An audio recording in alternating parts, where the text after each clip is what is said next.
We got this request coming to us. Killswitch engage. Thank you, Travis, who was with us in the chat, for requesting this. He asked me, "Do you know Killswitch engage?" I said, "No." I looked it up, had no idea.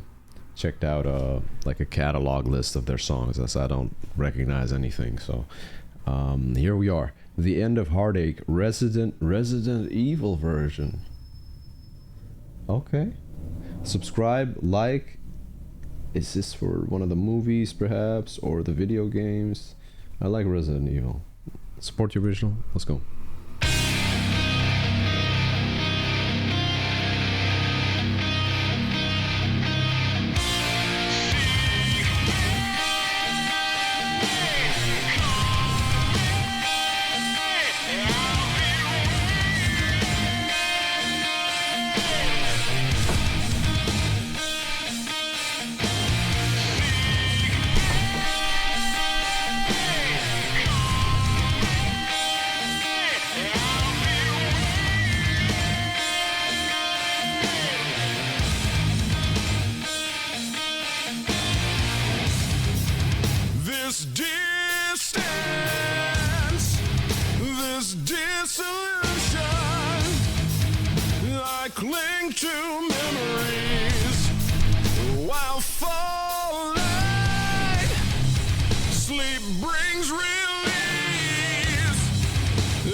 Oh shit!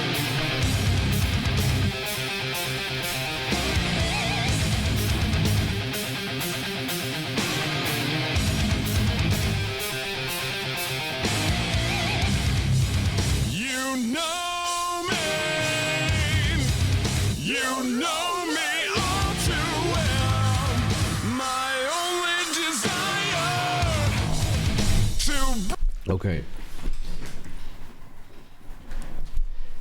It reminds me of Five Finger Death Punch, and I really like Five Finger Death Punch.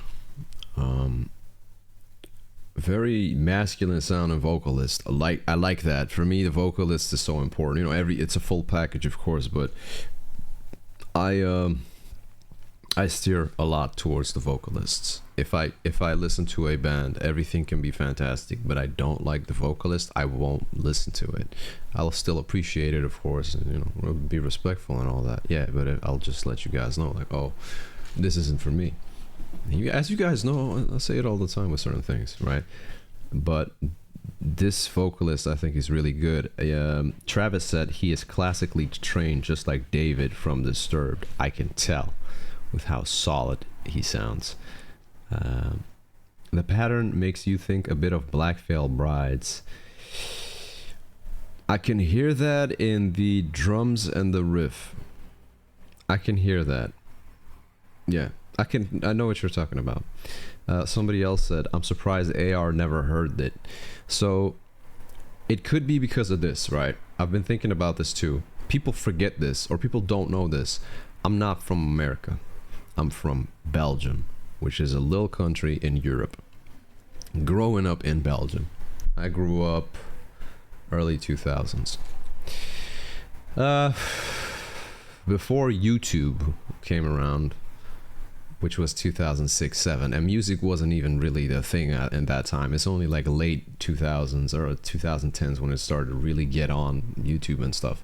So before, at the beginning of YouTube, you had people, you had a video of a guy at the zoo showing an elephant, and that type of stuff, cat videos and stuff like that. Yeah.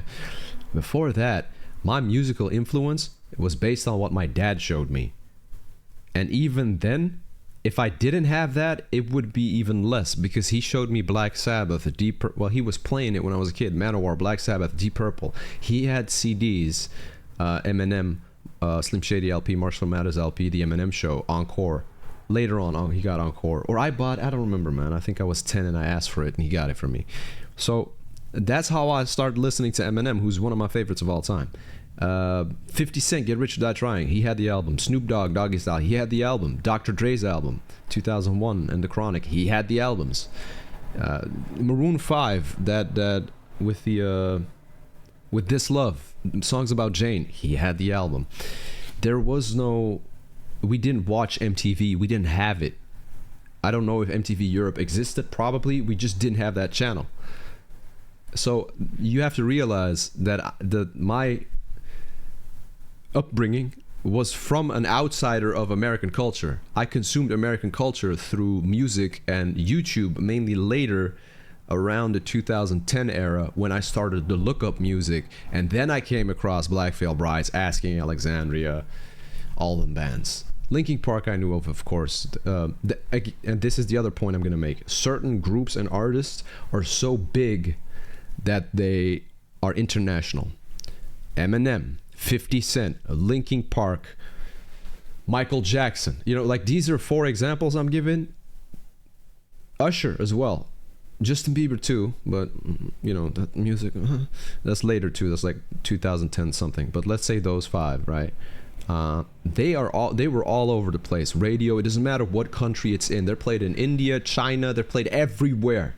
So growing up, I know those other bands that, for example, another example I'm gonna give, I knew of Eminem growing up because he was everywhere and you would hear him everywhere, you would see him everywhere, right? Jay-Z, I had no idea about Jay-Z until I started to go on YouTube and find how I figured out about Jay-Z was Eminem and Renegade, that collaboration. And that was the first Jay-Z song I heard probably. And I was like, oh, okay, so this is Jay-Z. This is 2008 or something. It's 2007. And then I started to hear some of Jay-Z's song. He wasn't big in Europe, or very big in Europe, as the other artists. That is why I haven't heard of a lot of this stuff yet.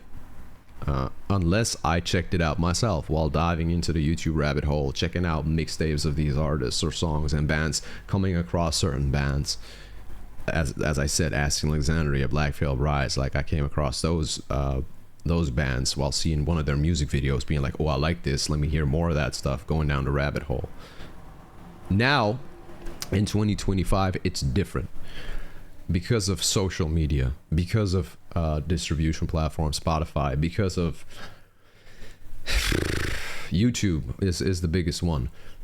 Now you could have, you know, your kid is 10 years old listening to K-pop artists or Japanese rappers or Russian rappers and stuff, and he's located in America or he's located in Zimbabwe. I don't know, man. He's somewhere, and he's listening to all these artists because it's available at your, you know, it's readily available. You just grab your phone, you could check out anything. I didn't have that growing up. I wasn't grown up in an American household, so I don't have all that influence, the influence that I have because of my dad. You get me? So that's the reasoning behind why I haven't heard a lot of these bands. I don't know when this was popular, when they were, you know, when Killswitch Engage started, or it says 13 years ago. Okay, so what, 2012? I don't know. I never stumbled across them. If they were from before that era, then that's why a lot of these classics that you guys love, Dave Matthews Band, I had never heard of them until recently. Tool, I had never heard of them until recently. When certain other bands are extremely big worldwide, I'll probably have heard of them. But if it's a very American thing, for example, and it's in the 90s, 80s, 70s. First of all, I didn't exist then. But even then, Michael Jackson was doing stuff in the 70s and 80s. I knew of Michael Jackson growing up because international, huge, worldwide type thing, reaching Europe a lot. That's the reasoning behind a lot of this stuff. Five Finger Death Punch got inspired by Killswitch Engage. Another example of a band that I found through YouTube is Five Finger Death Punch, and I really like Five Finger Death Punch. So they got inspired by them. Okay.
riff is fucking hard. Also, I wanted to say that the visuals, when it transitions to the Resident Evil scene with the mirrors, I'm like, what the fuck is going on? These are a bunch of mini iPhones going on the screen, but those transitions that they were doing, I've never seen that type of transition in a music video. At least I don't think so. I mean, maybe I didn't realize it, but those type of transitions where you pause or you have a still frame and then it just becomes these like mirrors and then it goes to the scene, that I thought that was done really well. I like this song. This is one song, so you can't just judge a band, or you can, in a sense, if they immediately have you hooked. I mean, in that sense, yes, they have me hooked immediately with this song, but this is one song. I don't know if this is their entire sound. I would have to check out more of this band to really be like, oh, okay, this is their sound, this is their style.